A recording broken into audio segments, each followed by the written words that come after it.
Yo, check, check, check. Whoa, no, that screen. Thank you, please, and thank you. We had, we had the. There we go. Hmm. I'm concerned that the stream is. There we go. Let's see if that screen. Thank you, please. That sounds alright to me, doesn't it? I should have got water, and I don't have ads on YouTube, so I can't run an ad break while I grab water. Oh, dear, dear. What's up? Sure, it's been what, 2 weeks? That's what they call a hot minute where I'm from. And I was just dicking about with my streaming software, trying to tweak some things here and there again, and decided, what the hell, let's stream, right? Let's practice. We'll call this practice, right? We'll call this active practice at this whole streaming thing. And I think there was a couple of videos from the stream I did a couple of weeks ago that I wanted to cover still, and I haven't, and I probably won't tonight. And it's late already. Goodness knows why I'm starting at 11:30 p.m. when I've got to work tomorrow and in the office. So I've actually got to, put some effort into getting a place. But that's all right. I'd been kicking around in my head for a couple of days whether or not it would be interesting, and maybe to do it somewhere else on a different channel, to sort of go through the themes and the ideology in One Piece. It's a series that has been active since 1999. And currently, the year 2023, we're 24 years deep into it. At least the anime, anyway. The manga, I'm not sure exactly what year it started. If it started in '99 as well, but it is a massive, huge series, and a series that I think really pushes against people's expectations in terms of what it reflects and the ideals that it puts into play in its narratives. I think are just. I actually, on reflection, I can't wrap my head around how One Piece has escaped very deep, direct criticisms for it being such a anti-fascist, anarchic, communist piece of literature. Now, I have not done any sort of significant look into Oda himself and his personal beliefs, his personal politics. I've only experienced him through his art, through One Piece itself. And One Piece, I think, is a piece of fiction that is, it stands alone when it comes to the way it deals with lots of different themes, whether that's themes as simple as the role of government in society, what it means to be free, what it means to express your gender, even, is like a significant part of the story, depending on which arc you're in, and how power is excised against people. That kind of being the main thread that goes throughout the entire show. So that's been on my head in terms of like something that would be more, I guess, scripted and more deliberate. If I can do that, that would be fantastic. I need to develop some more discipline in my life, but that's fine.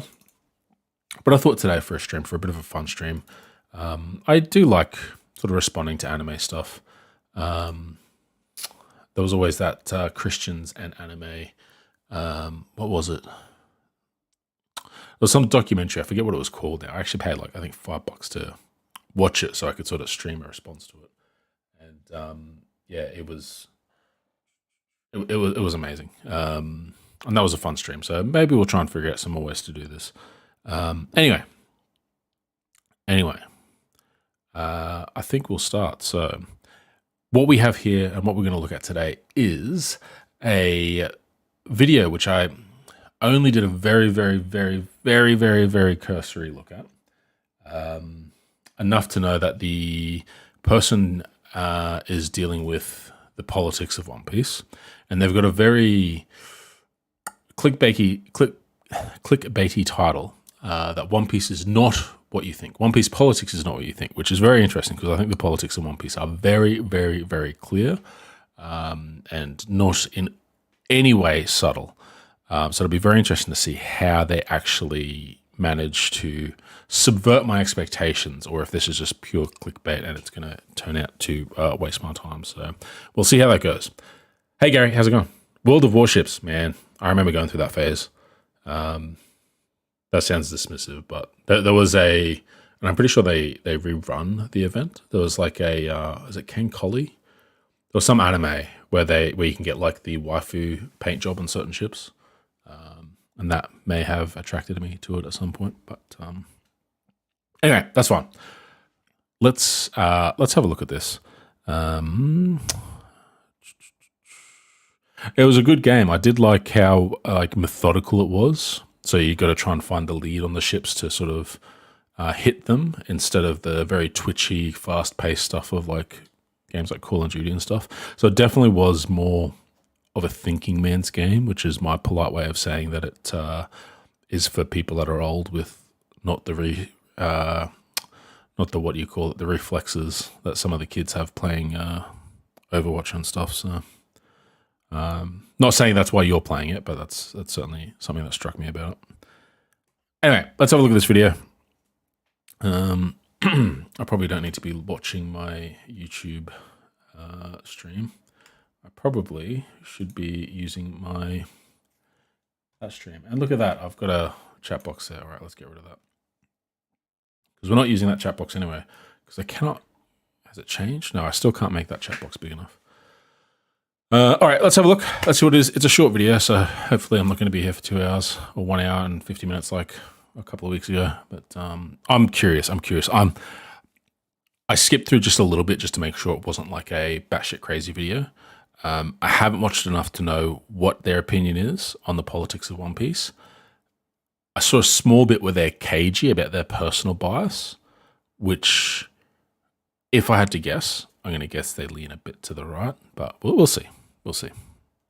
Politics. Politics. A word that will spark a landslide of different emotions in almost anyone. Some people use anime as an escape from the world of politics. Wrong! You cannot watch anime without... Okay, clearly I'm joking. I've been a One Piece fan for nearly a decade now and really relate to the feelings of those people who use it as an escape from politics or just...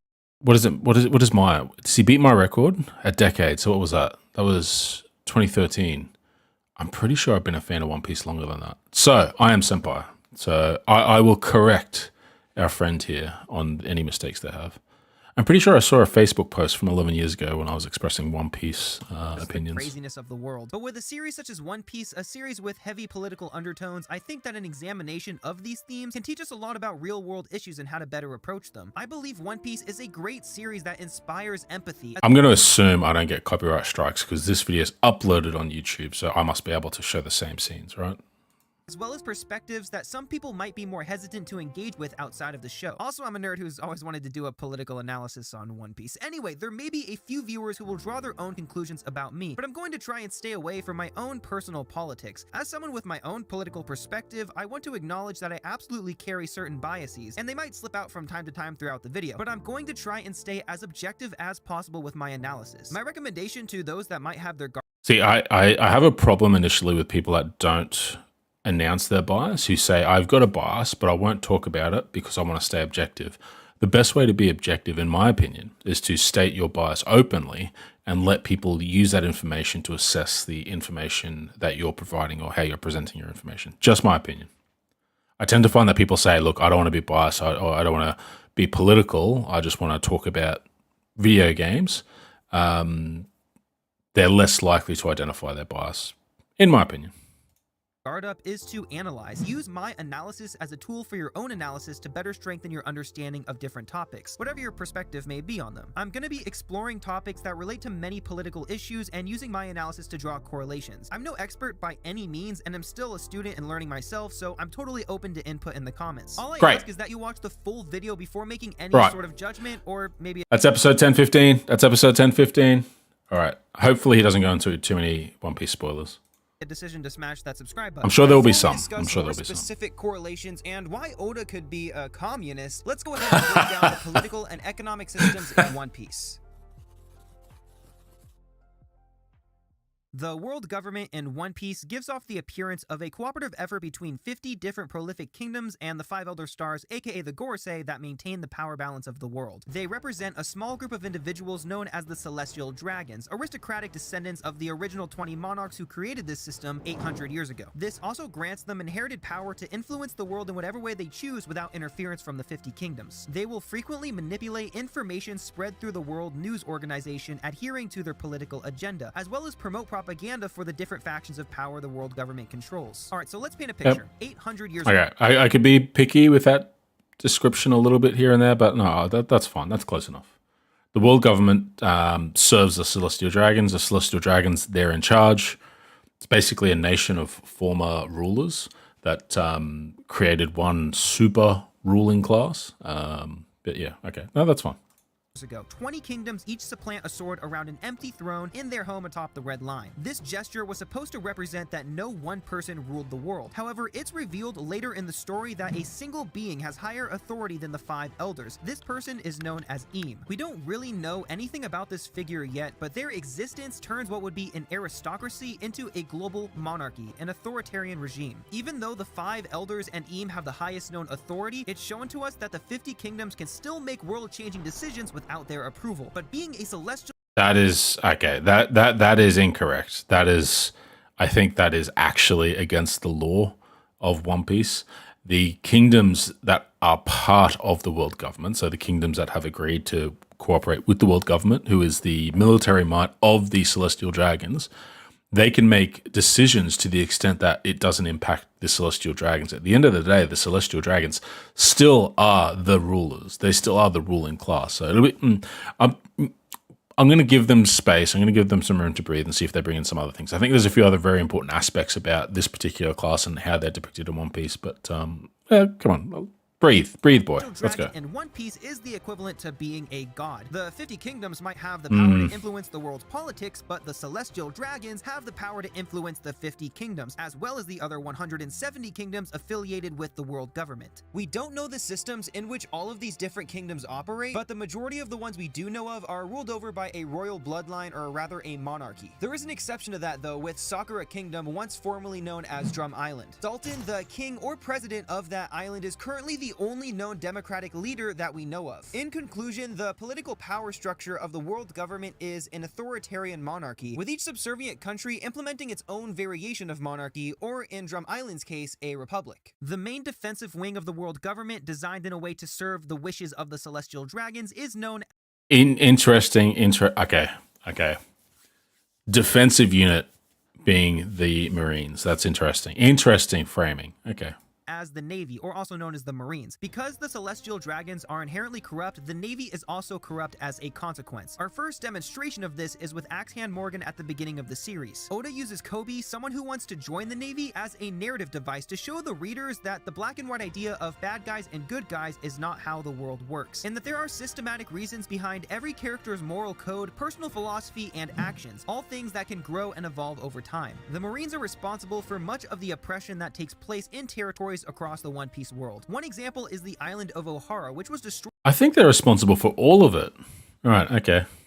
No, okay, come on. along with everybody who resided there, simply because their vast knowledge of the world's government secrets had threatened the current power structure. Another great example being the Heavenly Tribute, a payment quota to the Celestial Dragons that's required by every government-affiliated kingdom in order to ensure naval protection. In feudalism, Taxes. the monarch would grant the peasants land in exchange for their labor. Taxes. They complied or they starved. In One Piece, the world government grants military protection in exchange for a universal quota. They comply, or pirates pillage and destroy their land, and or they starve to death. But we'll get into the economic consequences of this shortly. A smaller— Interestingly enough, some of that footage there is from an arc called Dressrosa. And that arc, a country who was ostensibly under the protection that he's claiming the tribute provides, was actually attacked and overthrown by a celestial dragon who returned to take their old throne from 800 years ago. So they didn't actually get the protection. So, okay. It'll be interesting to see what conclusion they come with. It feels like they're very loaded on the side of making sure that we think about things in terms of like a monarchy that is providing military protection and not necessarily a ruling class and a non-ruling class, which might be more directly applicable to our real-world circumstances with a billionaire class. But anyway. And more secret defense organization of the world government is Cypherpol. Agents of Cypherpol are planted in different territories around the world to keep tabs on anybody who might be going against the will of the world government. Those who are unfortunately caught by undercover Cypherpol agents will usually become targets of assassination. Through espionage, they make sure secrets the world government once kept are kept. The other two powers that make up this global power structure are one, the Seven Warlords, a group of selected pirates affiliated with the world government that are granted pirating privileges without the interference of the Navy in exchange for a cut of the money they accumulate and their power when needed. And then there's two, the four pirate emperors of the sea, with just one or two of them being able to rival the military might of the Navy. The warlords and emperors are both known for taking over different countries, which adds even more to the corrupt nature of this current system. As a consequence of the corrupted global government and their system, there have been other factions across the One Piece world that have started to gain prominence and power, throwing the world government's balanced system into chaos. The Revolutionary Army, a group that's been growing in the shadows and now have gained enough power to begin striking back against the world government. Sword, a secret organization within the Navy that consists of Marines who are working to reform the defensive wing of the world government from the inside. Defensive again. Luffy, who strive to uphold freedom and believe that humans have basic necessities that should be met no matter what the power structure is. His anarchistic mindset stands in direct opposition to the world government, who hold power and wealth over the needs of ordinary citizens, which is why Luffy will stop at nothing to bring down the system that is preventing his friends from eating a good meal, living in good homes, and assured good protection. Okay, minor manga spoilers for like 10 seconds only. Skip forward if you do not want to hear this. There's also the newly introduced Cross Guild, a group of ex-warlords who were disbanded and targeted by the Navy after being replaced by the SSG, aka Special Science Group. These guys are now flipping the script and putting bounties on Marines. This leads to even more unrest since the civilians now have a tool to gain money from attacking This might be before further spoilers, so I'll let it slide. their own oppressors. Right, so it's interesting that they put the pirates and the particularly the emperors, the Yonko, as another part of the system alongside the government and the Seven Warlords. The Seven Warlords were just part of the Navy, just part of the world government's own system. The Yonko are just the pirates that have the most power in the New World. They're actually not necessarily part of the system. Maybe they're talking about system in terms of like the One Piece system that everyone exists under. But, there are places that are outside of the controls of any of those. Honestly, probably would have been better to have the Revolutionary Army as the main counterbalance to the world government and the Navy, because the pirates, they tend to be more of self-interested, inward-facing groups. So most of the Yonko, they're worried about getting the One Piece, right? The treasure that sort of unlocks the secrets of the world. Some of the people that are after it may know what that secret is and may know that there's some very heavy hinting that it's directly to do with some secret that the government has been trying to hide for 800 years that is linked to the Celestial Dragons, and so they are working against the government explicitly by trying to find it. But then there are ones that are just trying to find it because of the assumed wealth, fame, and notoriety for getting the One Piece and the title of Pirate King. So.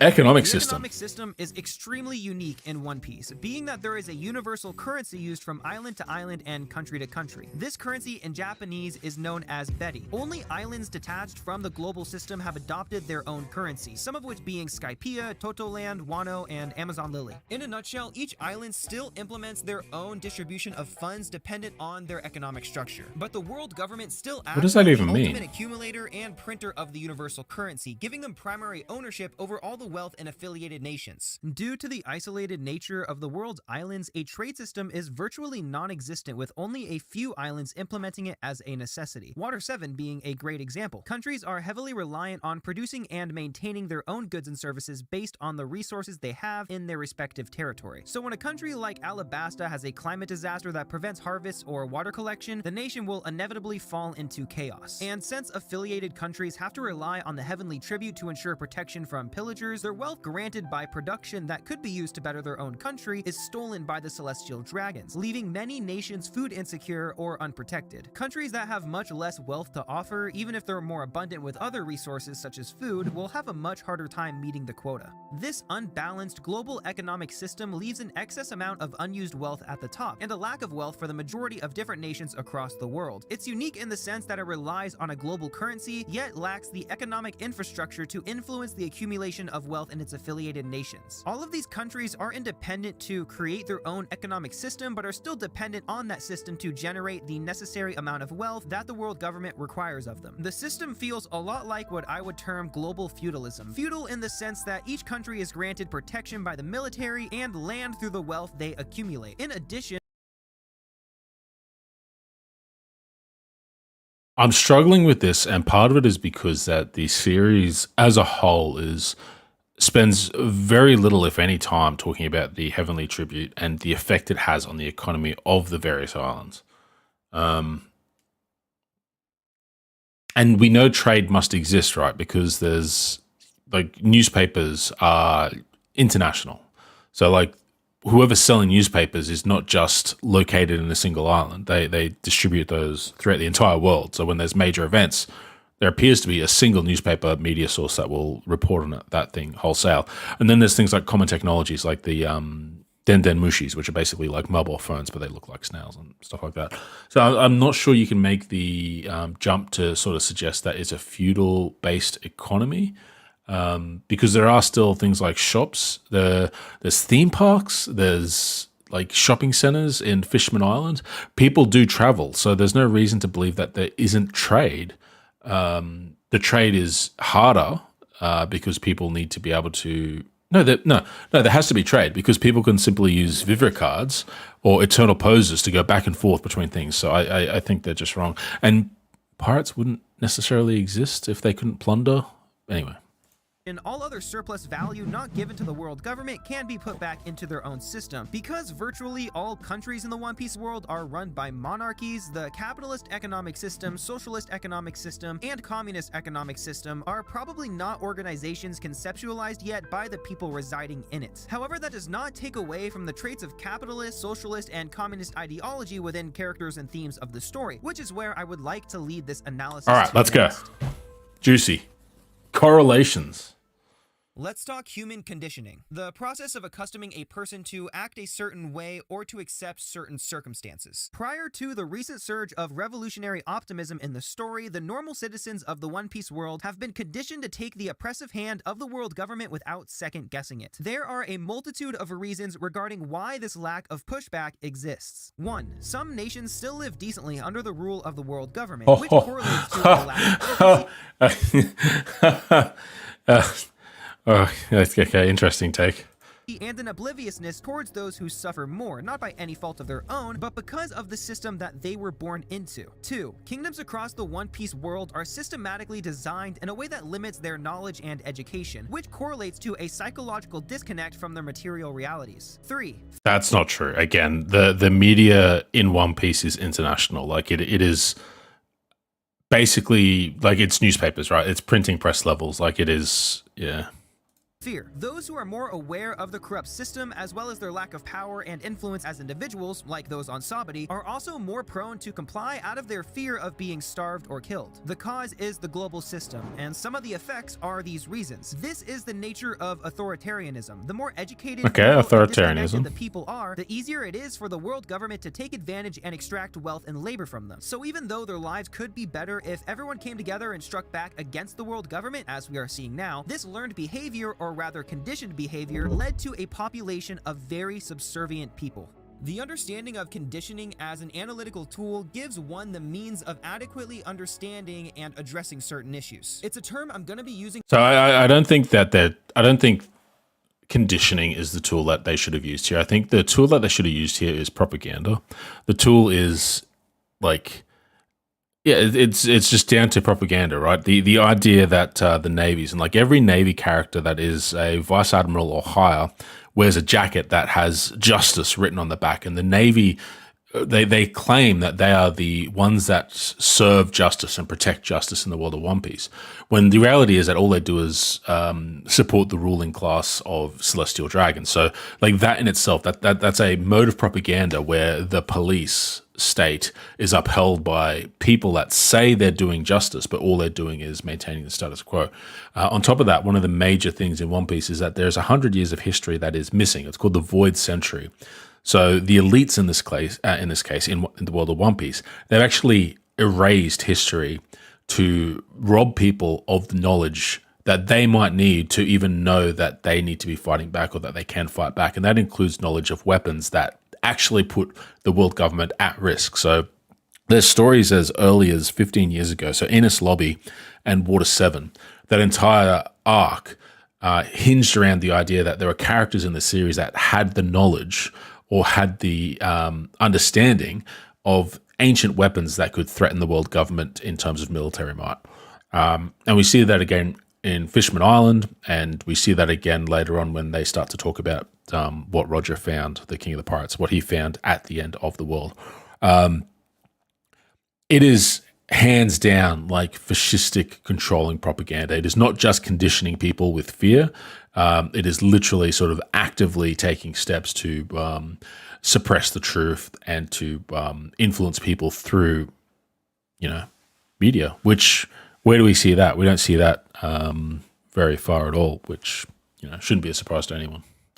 Very frequently for correlations like the one I have next, world government exceptionalism. Within the population of any country, there is always going to be a group of citizens who hold a certain amount of exceptionalism for their government, regardless of its flaws. Take it easy, This Gary. reactionary sentiment is usually born out of a mix between unrecognized privilege, a lack of awareness, and false information embedded as a part of their culture due to an overexposure to propaganda. You can see this propaganda attitude in characters such as Stelly, who have used their privilege as an aristocrat to rise in the totem pole of power, or citizens in countries like Dressrosa and Alabasta, who held pride in their respective warlords' rule as a consequence of their manipulation. Exceptionalist behavior will often lead to a psychological barrier that stops other information, true or false, that may have a negative outlook on specific things they feel pride for from disrupting their beliefs. A great example of what a person with an exceptionalist mindset would say is something like, "Our system for making donuts is the best there is," even if there's proof directly in front of their face saying Katakuri Chef makes better donuts than your system does. If I were to ask you, the viewer, what motivated you to watch this video, what would you say? Most likely, you were intrigued by the title and thumbnail. If I also asked why you watched this far through, you might say because you found some sort of value in this video. This is how we all operate as human beings. Our actions each have some sort of psychological cause behind them determined by our different material realities. Oda, the author of One Piece, and any great storyteller for that matter, has an understanding of this concept. And this is why Oda makes great One Piece characters. Let's apply this real-life concept to characters and factions within the story. Each correlation will start off with a question. Why does Sword exist? Why are members of the Navy creating their own secret inner organization? The obvious answer is because the Marines function under a corrupt system. However, there is more depth to the rise of Sword than simply the corrupt system itself. Let's take a look at this Marine from the Navy base in Shellstown during the first arc of One Piece Romance Dawn. Under the command of Axehand Morgan, these Marines are required to commit acts that may go against their own personal morality. But to go against their captain is to go against the method of absolute justice informed by the naval system. This idea of absolute justice is what trains the morally conflicted good Marines like this one into doing things that in any other circumstance they could never imagine themselves doing. So in order to make any sort of change to the system that they are employed under, Sword is forced to work in secrecy. If compromised, they would be subject to the same fate as this poor Marine from Shellstown.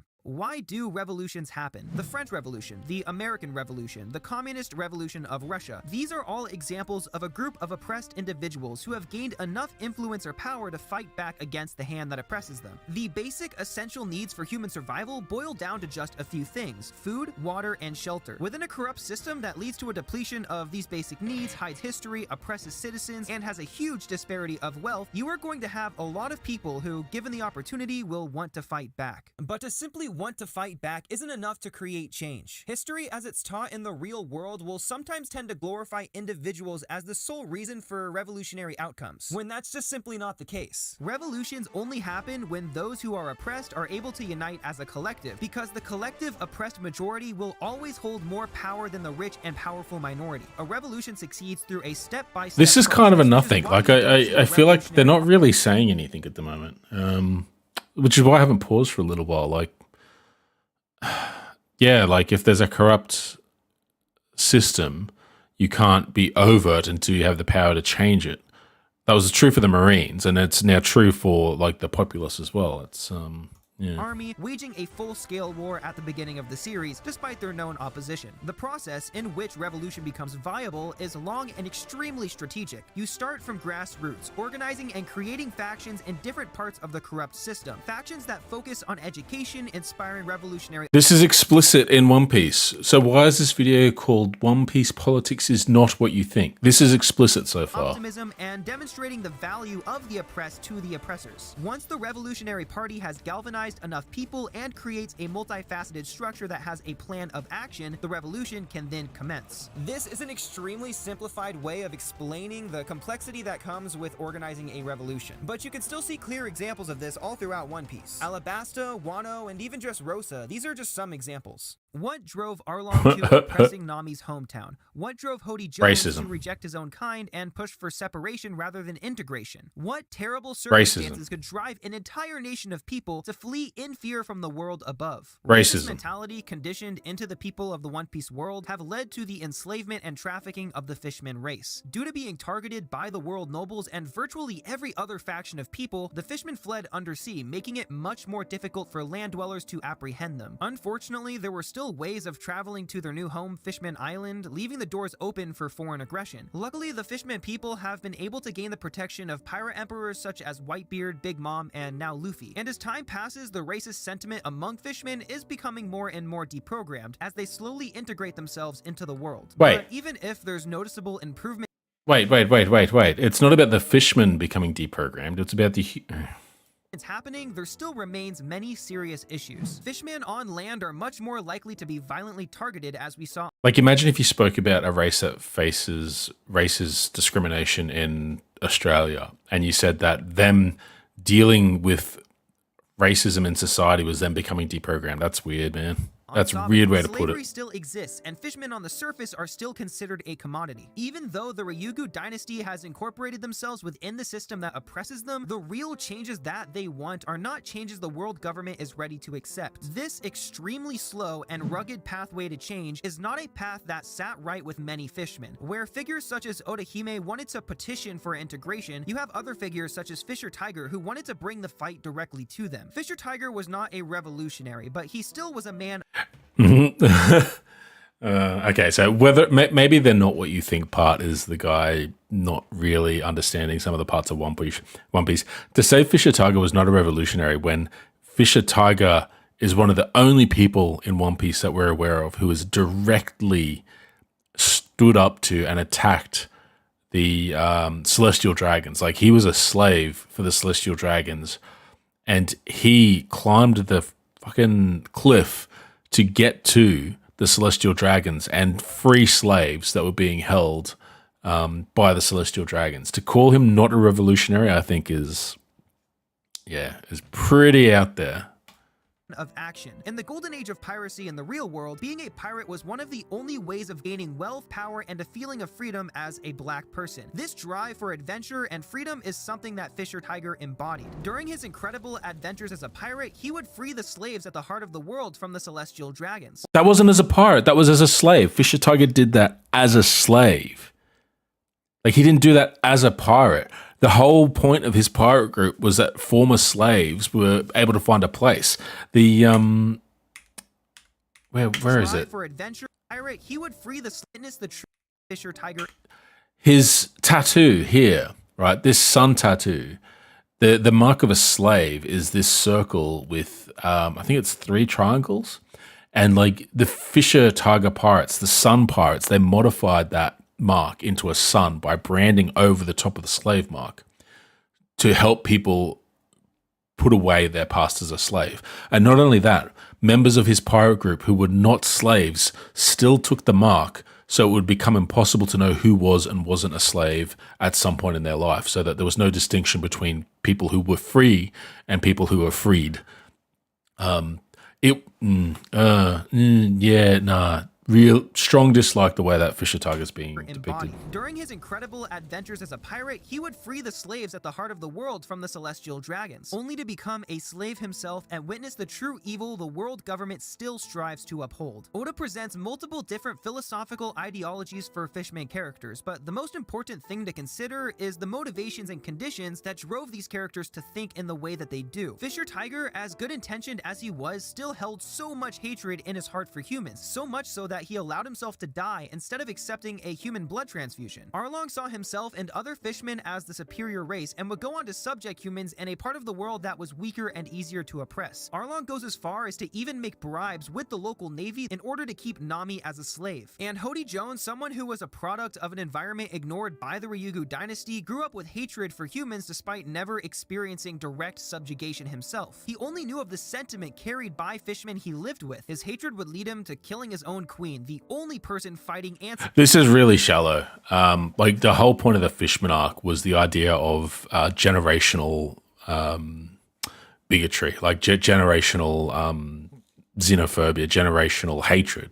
Like the idea that people were passing on their hatred of whether it's humans or fishmen, depending on which side was being considered, like they were passing on their hatred of the next people. So like even though he talks about how Fisher Tiger died rather than taking a human's blood, he also swore his crew to not tell people how he died, because he died taking a human girl back to her parents, but that was used to still capture him and had the Navy attack him, which led to him losing so much blood that he ended up dying of his wounds.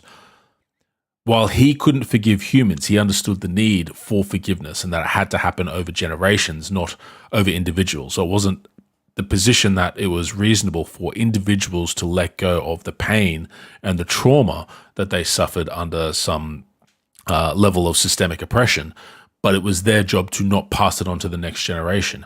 And that's actually reflected in Orihime. She also dies. So he mentions how she's killed by Hody, who is trying to ensure that fishmen and humans don't coexist and that he can stoke that hatred to achieve his goal. As Orihime's dying, she tells her children and she like asks her children to not hate humans for doing this if it is a human that did it. Like she tries to leave, she tries to pass on without passing on hate, without leaving a legacy of hate for her children. That's the story. That's what is being told. Like that's the politics of this particular part of One Piece. It is about hatred not being something that should be passed on to future generations. It should be up to people to learn and understand and move closer to each other to help dispel old hatred and old bigotries, not for the older generations to continually pass that down to the new generation. All right, so, okay. We're getting close to it's not what you think because they're just not really doing a good job. In creating positive change, because he didn't want there to be positive change. He wanted to reverse the roles and subjugate humans like Arlong. These ideologies, these feelings all stem from the conditions placed upon the fishmen by humans. And now humans in the One Piece world are tasked with the responsibility of accepting fishmen as people and giving them the freedom that they deserve.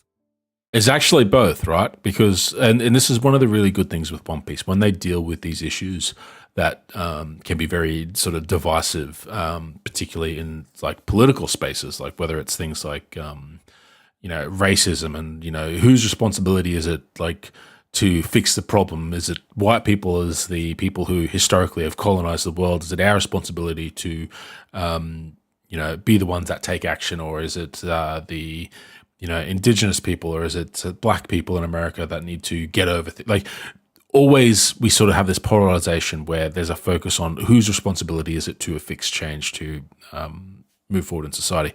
One Piece, when it deals with these issues, it's very strongly aligned with the idea that it is everyone's responsibility to deal with the issues of the past, both the people whose ancestors were aggressors and the people whose ancestors were victims of the aggression. And I think that's what makes it a really strong, really consistent show. And that's, in my opinion, why One Piece has survived for so long, is that it is not afraid in tackling these themes that make really compelling stories, that make really human stories, and make this series so universal. Like you can go back to One Piece 20 years ago and the stories still resonate. They're not stuck as a, they're not a relic of their time. they are these sort of universal human conditions that we still struggle with today, which in some ways is kind of sad. One Piece portrays racism in a very philosophically nuanced way, with a focus on conditioning and the motivations of people. But It's not still leaves conditioning. solutions ambiguous, as it is up to the viewers No, it to doesn't. make that analysis for themselves. No, it doesn't. No, it doesn't. It's not. Oh my God. One Piece is not ambiguous when it comes to what is the solution for things like racism, right? Like, I'm not saying One Piece has got like the policy needed to be instituted tomorrow and it will fix racism, but it has the mindset needed to approach racism in a way that I think is conducive to finding outcomes that are good for everyone. And it's like I just said, it is the fact that in One Piece, it makes it clear that dealing with the past and dealing with the effects of racism falls on everybody, not just the victims, not just the aggressors who may be in the wrong. It is everybody's responsibility to deal with racism and to address it and to move forward.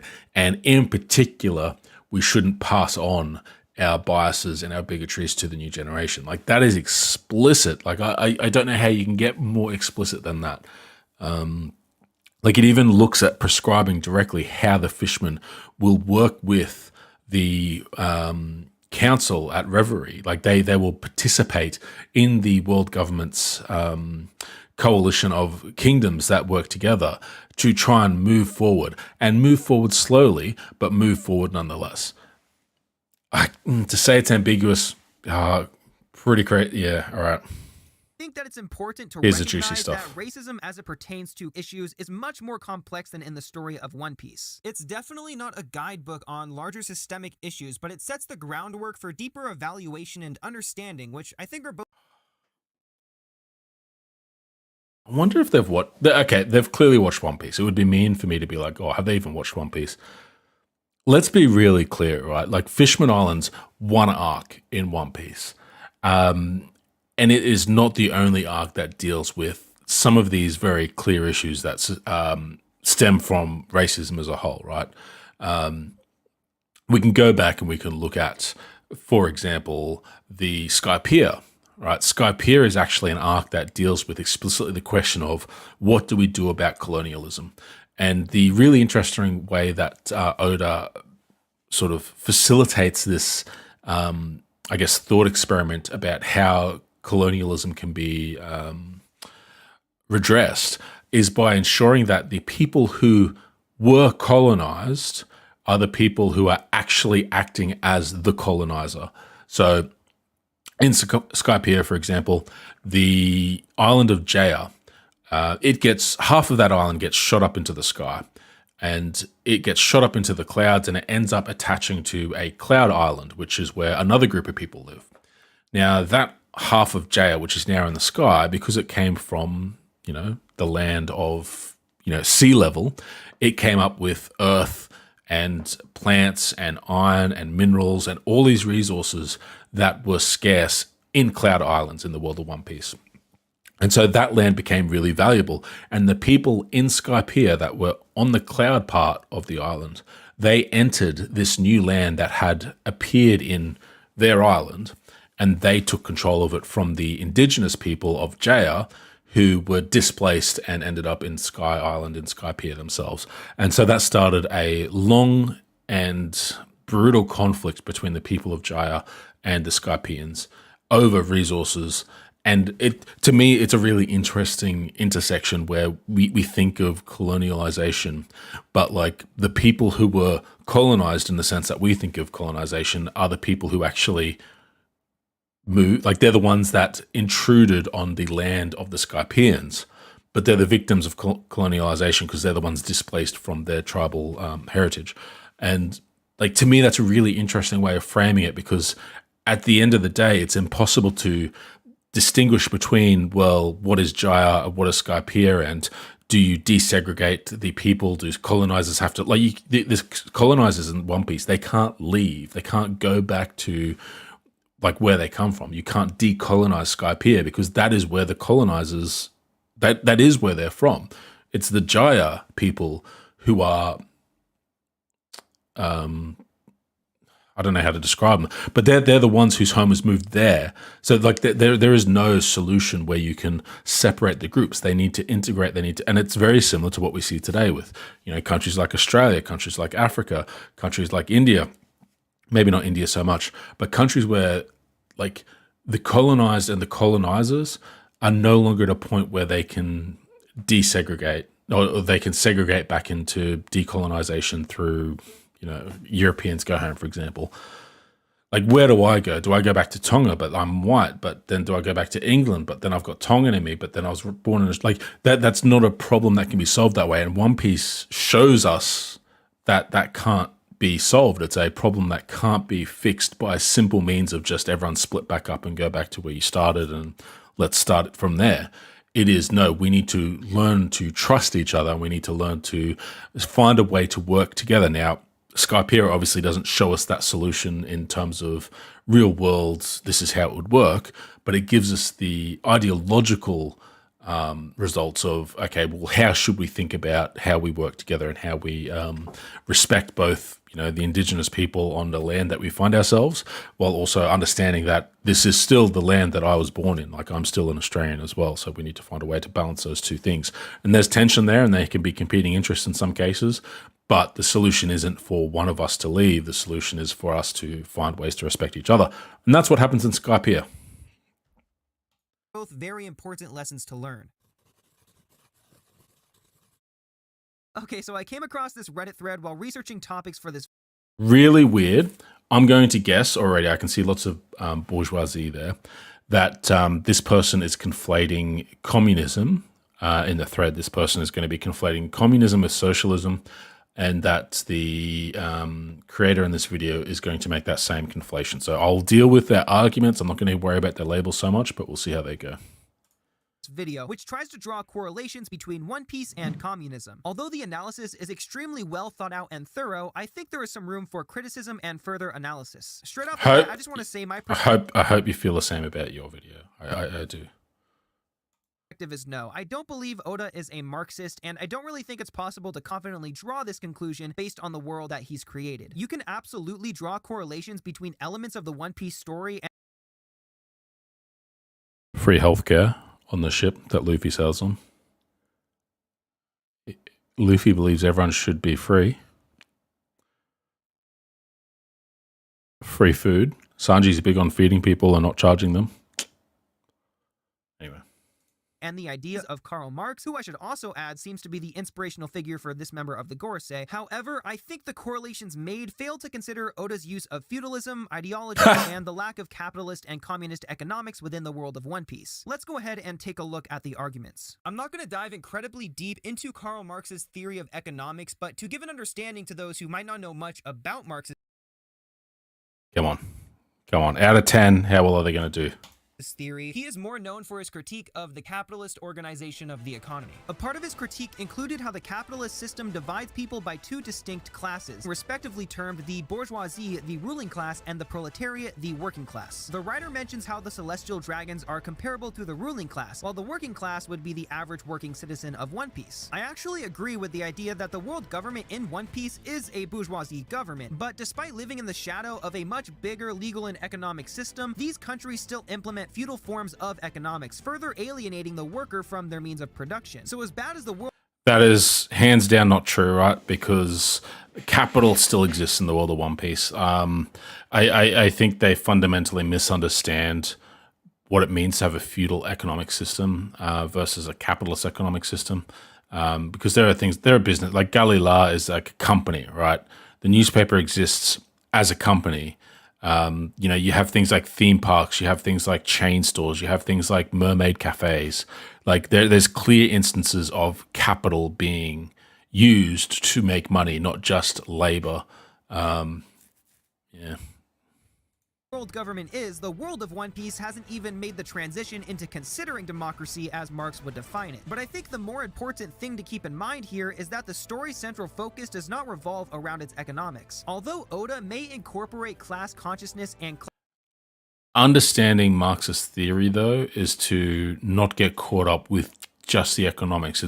It's more about alienation from your labor. So if I do if I work, do I see the benefits of that work?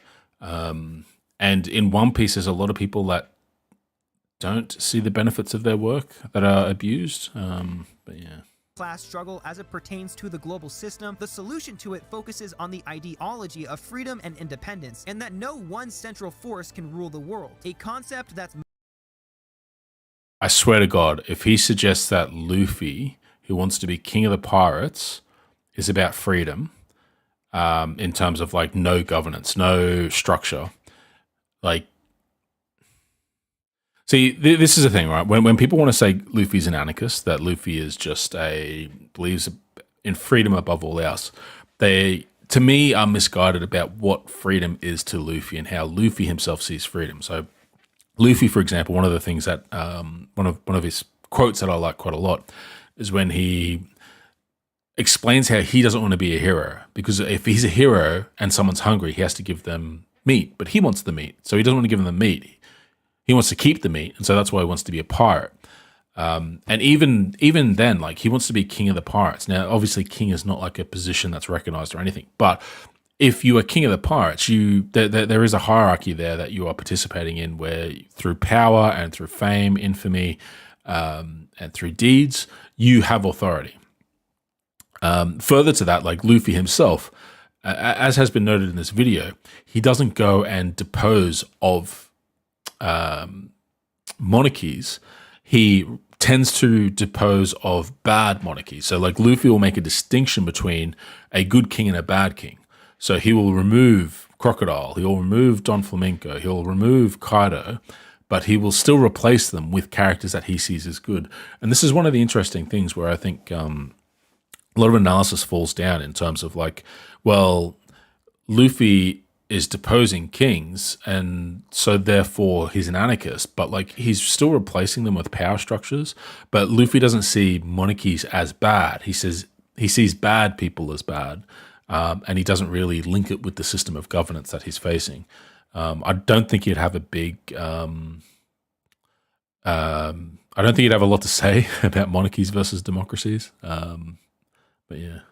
much broader and much simpler than the economics of communism. This point ties together even further when looking at the Revolutionary Army in One Piece. The writer brings up the correlations between the Revolutionary Army in One Piece and the revolution of the proletariat discussed in Marx's theory. As we touched on earlier, a revolution is almost always bound to happen to any society when people's basic needs are stripped away from them and the government they live under oppresses and or kills them. Revolution as a concept was not created simply as a pathway to communism. Revolution has always existed and was only adopted by Marx as a strategic step towards achieving communism. The Revolutionary Army is not fighting for the liberation of workers within these countries. They are not fighting for a stateless, classless future. As far as we know, they don't even have new economic policy.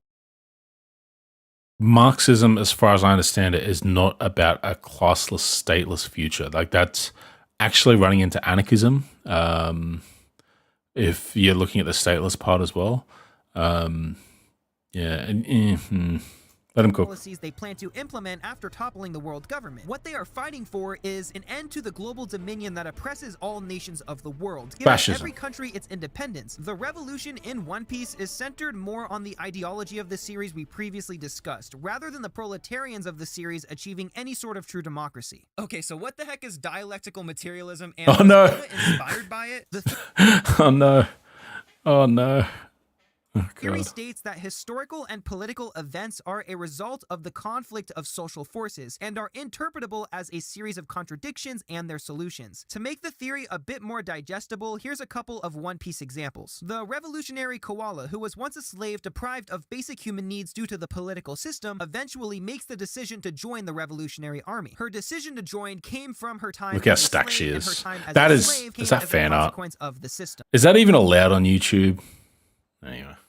Another example being the people of Alabasta who were deprived of water. They were convinced that it was due to Cobra stealing the rainwater, so they decided to strike back against the government. So if we were to analyze this through a materialistic lens, they decided to revolt against their government after forming the Revolutionary Army out of a consequence of not having rainwater. In other words, these events all occurred due to issues within the system that led them to these decisions. Analyzing the story in this manner through dialectical materialism is something we who have an understanding of the concept are prone to do, no matter what we are consuming. So I think it's important to acknowledge, if you're a Marxist or anybody who has an understanding of dialectical materialism, that almost any character in a story under a corrupt government can be analyzed in this way. It doesn't mean Oda wrote the story with dialectical materialism in mind, it just means that he has a pristine understanding of how people think, how they act, and what political conditions lead them to do so. This point is further enforced by the idealistic natures of his characters like Luffy. Anarchism is a philosophy that revolves around the abolition of the government and a skepticism towards any type of authority that tries to justify itself. It's a philosophy much more focused on...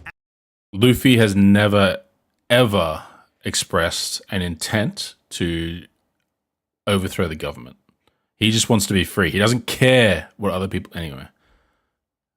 action rather than taking things step by step. Luffy's ideas of freedom and his tendency towards direct action aligns with the ideology of anarchism, and also the other way that Luffy thinks, where everybody should be able to have the food that they need, and every member of his crew having their own specific role to play. With all of this in mind, the one bit of communist inspiration in One Piece could come from Luffy resembling a communist anarchistic ideology. Luffy wants to create a world where everybody can eat, a world where nobody is starving. But again, don't forget that Luffy's idea of this was not conceived through any material analysis, it's just his ideology, which simply Wait, what? No.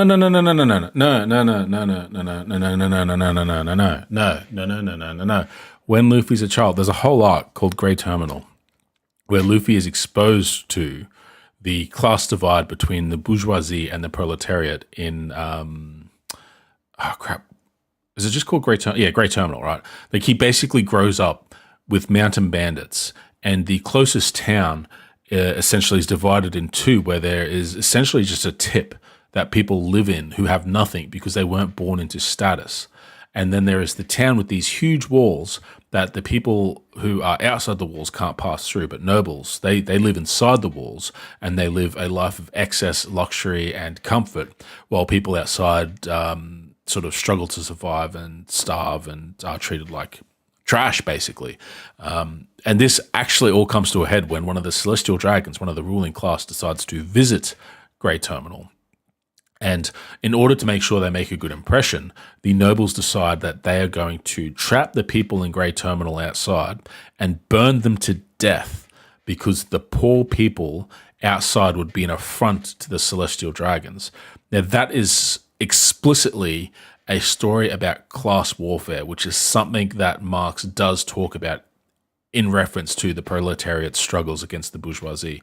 The fact that it's not people going in and clocking in at mundane 9-to-5 jobs where they're paid below minimum wage and they're struggling to buy rent and stuff, the fact that it's abstracted to like this fantasy world, I think doesn't actually take away from the fact that one of the main conflicts that does happen in One Piece is the conflict between working class people and the bourgeoisie. It is just that it is expressed using feudal terms like nobles and commoners instead of billionaires and average workers. Almost there. Resembles some elements of Marxist theory. I believe that the political endgame of One Piece will see the end of the global ruling class and the birth of true freedom for nations across the world. Pirating will still be outlawed and marines will still exist. However, as countries rebuild and improve their economic systems, pirating will eventually fade away, as well as the marines, since material conditions will continue to improve and they will no longer be needed. The united countries of the world will now have control over how the marines operate, instead of the marines having dominance over their kingdoms. Thus, the defensive force will be utilized in the best interest of collective society. Still call them defensive. Independent countries of the world will most likely begin to adopt economic systems like capitalism, socialism, and communism. But the One Piece world has an extremely feudal, monarchical, and authoritarian political structure. That goes for the world government and all of the countries it oppresses. It's pretty safe to say that Oda isn't a fascist or anything, since his whole story revolves around the abolition of a fascist regime, but whether or not Oda is a communist isn't really something we can know for sure. I mean, maybe by the time we get to the end of the series and we see how the world looks in the future, but not at this current point in the story. If One Piece ends and they've actually instituted a communist system, then I will absolutely concede to any Marxist who said I told you so. Until then though, this is my perspective. Some people might point out that I didn't really mention propaganda, which is definitely a huge thing in One Piece. I just felt like propaganda deserved its own video. So make sure you're subscribed, have that notification bell ring, and definitely check out— Wait, what was that video you think you're gonna do? its own video, which is definitely a Some people might point out that I didn't really mention propaganda, which is definitely a huge thing in One Piece. I just felt like propaganda deserved its own video. So No, I don't think you can talk about the politics of One Piece without talking about propaganda. I think splitting that up is disingenuous.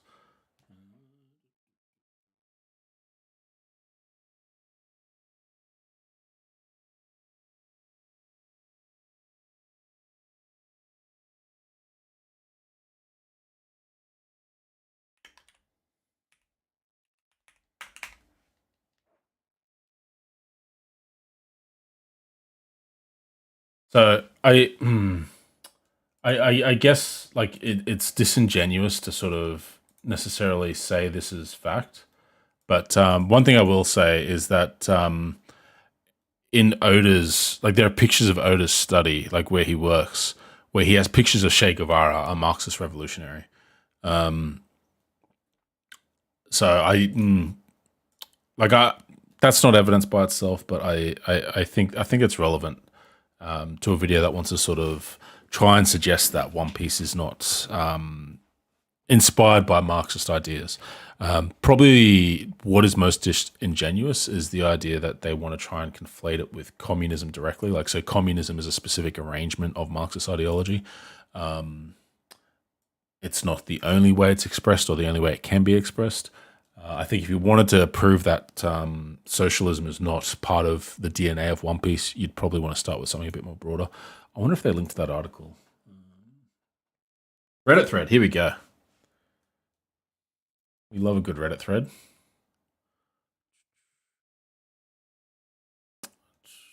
Let's have a look. Let's have a quick look. Is Oda a Marxist? Does the series support communism? To distinguish what they're trying to say, not so much a theory and observation of how the world's...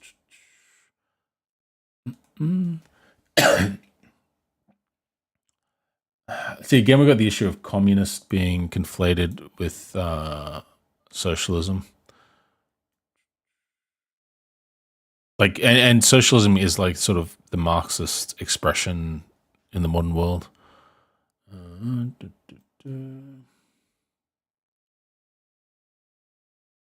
Owns means a production, money in the land. That's true in One Piece. Means a conversion, armed forces, legal system. Yep. Concentrated wealth.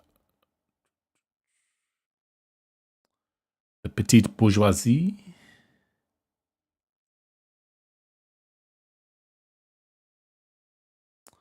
Struggle between the proletariat and the bourgeoisie.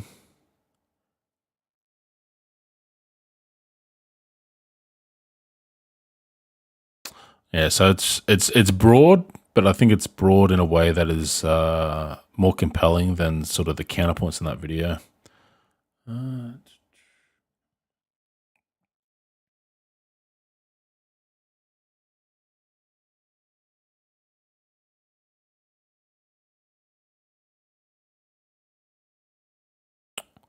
Yeah, not a super in-depth thing.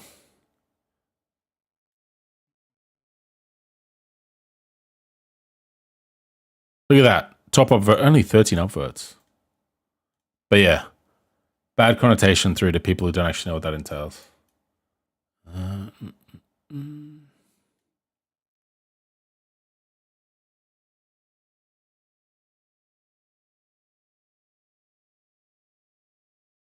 It's interesting to say that Marxism is a form of communism. I'd say communism is a form of expressing Marxism. Like this is subservient to this.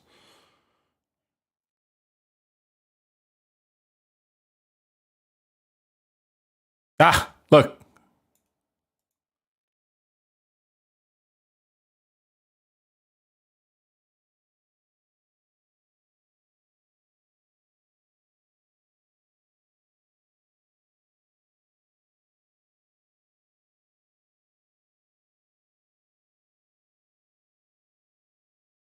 I love this idea that mangakas don't really care about that sort of Western influenced political debate. And like, they're right, but only right accidentally, because like mangakas do care about political issues. It's just that they care about the political issues that are closer to them, and they may differ based on their material conditions. So they're not going to necessarily have the same level of awareness or sensitivity to things like racial anxieties in places like the West, where we have higher levels of immigration because they're quite closed off and aren't quite there yet in terms of what's happening in their demographic spread. But there may be other issues, such as the toxic way work and work-life balance is seen, in particularly in Japan, where people are expected to work far, far more than they are in places in the West, and we see that in a lot of the shows and the manga and light novels coming out, where there's this abstracted otherworld isekai where people become instantly, directly able to interact with their labor to extract value for themselves personally, not for their boss, and they find a lot more meaning in that, which I think is really interesting. Not to say that isekais and stuff like Farming Life in Another World is not a Marxist text, but it's interesting to see that Marx is seeing alienation from labor as a big issue, and that we can see in a lot of forms of media that as soon as they abstract worlds, one of the first things to go is people's alienation from labor. Like, you play a video game, you earn everything from what you do, and you can make a living quite easily. You get these manga where people are transported to other worlds, and very rarely is one of the main concerns, how do I support myself? Like, they get houses easily, they earn food easily, they're able to make money easily, they are able to control their relationship with their work almost entirely. And that's just something that doesn't happen in the real world. But it's something that I think that Marxism addresses as a critique of our actual existence. And then people will say, no, that's not true. Marxism, communism, bad.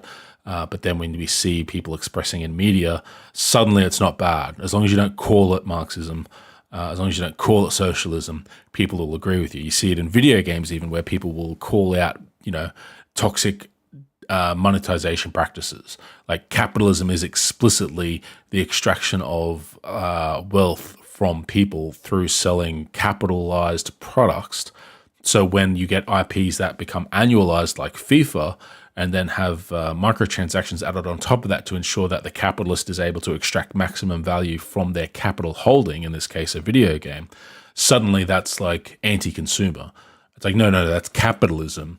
You want businesses to operate not on a capital model. You want them to operate on a model that is socially aware of how we can have a better quality of life in terms of accessing things like art, entertainment, games. And you just don't like it when it affects you directly, and games is how it affects you directly. But not homes. Homes are a profit-seeking vehicle that is 100% fine.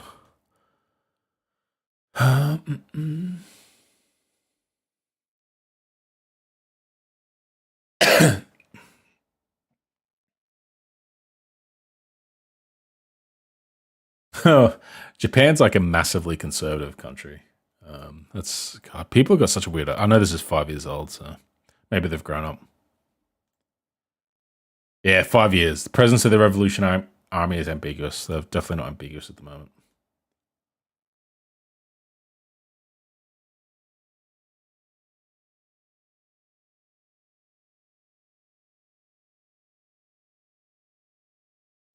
Luffy's birthday is the same as Karl Marx.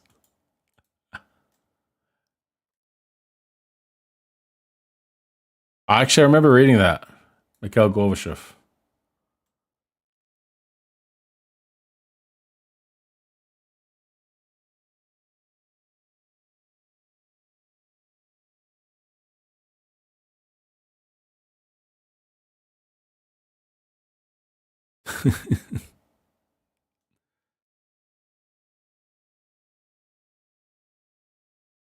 Amazing.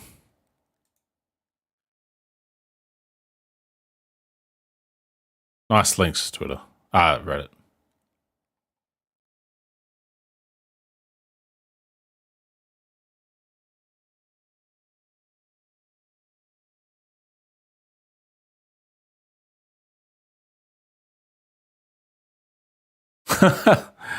Oh God, there's some.